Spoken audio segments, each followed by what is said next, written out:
What's up, everyone? Welcome to the new Logic Pro X, or the LPX, I like to say, that was just released early this morning. Um, I got some videos here for you. I'm going to show you how to get familiar with the LPX GUI and some of the new features in it over a series of videos. In this video, we'll be talking about just basically looking at the templates and some of the built-in drum machines that they have in here, the sounds. So first thing you want to do is call up LPX. You can do new from template if you're unfamiliar, or if you have your own template, call it up. And we'll select the hip hop template. And as you can see, this new GUI is just amazing. Everything's laid out nice and neat at the top.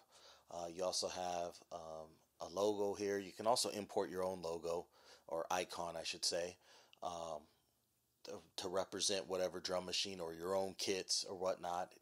You got a quick, easy search function of the library. And the first thing I noticed, I don't know about anyone else, is everything's much bigger. You can actually read the shit on here. So that's what's really cool. Before, I used to have to squint and look off to the right hand side and be like, okay, this is this. I'm really happy that Apple decided to make things larger on the Mac. Just in general, the print and everything else is smaller. So as you look at this, you can see, you have your basic templates 1 through 12. It starts out. It's just compressed down, so you can see 6 tracks at a time.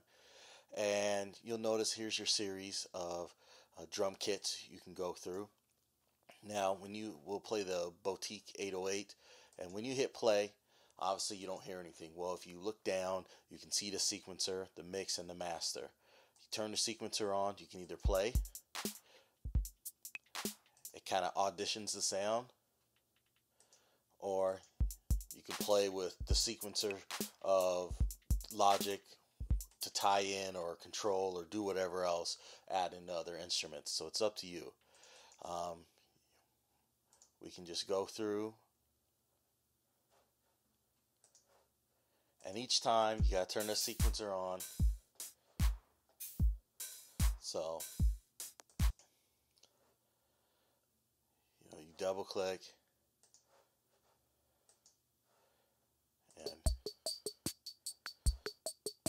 okay, so you kind of get the hang of that. You can audition each one and find out what you like better or whatnot. The cool thing about this whole entire layout, especially dealing with the drum machines, is that you have your own built-in sequencer, your mix, and your master. That's probably one of the best things. So like, instead of going into the mixer section and turning one thing down, you can do it from here. So I can turn the hi-hats all the way off and the percussion all the way off, or adjust it, or you can turn it all the way up. It's up to you. A couple other things I noticed is that you have your effects down here. You'll know when you right click, it'll say open plugin window.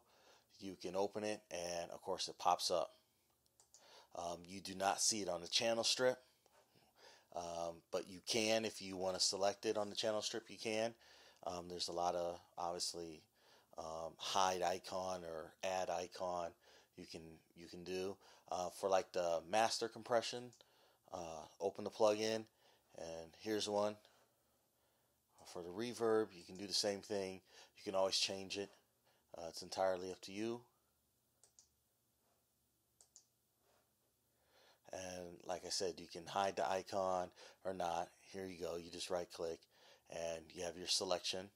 Now, there was one thing that I noticed that I kind of liked but didn't. And this is in the old Logic you're familiar with. It already had like little squares where you can just add in your own, plug-in or effect. Well, here you can see it highlights the dark gray. That's where you would add in more of your plugins and whatnot. If you want to add in something on the pedal board, you can add it in, however you want. Also, I like the power function. You can just turn it on or off right here, obviously, and then you see the up arrow, and you can select whatever plugins you want. You know, if you want to add in one of your own, you can. So you can add in your own plugin and mess around with that all you want. It's entirely up to you. If you don't like it, just turn it off, or of course you can get rid of it. There's a lot more other things you can do if you want to. Track drop down list where you can choose certain parameters, or you can view more, have more certain parameters. Most of us is familiar with these. You can add your fade in times, your transpose to a different key, and all that stuff. So it's kind of simple. And pretty much that's the functions right off the bat, just for the drum machine.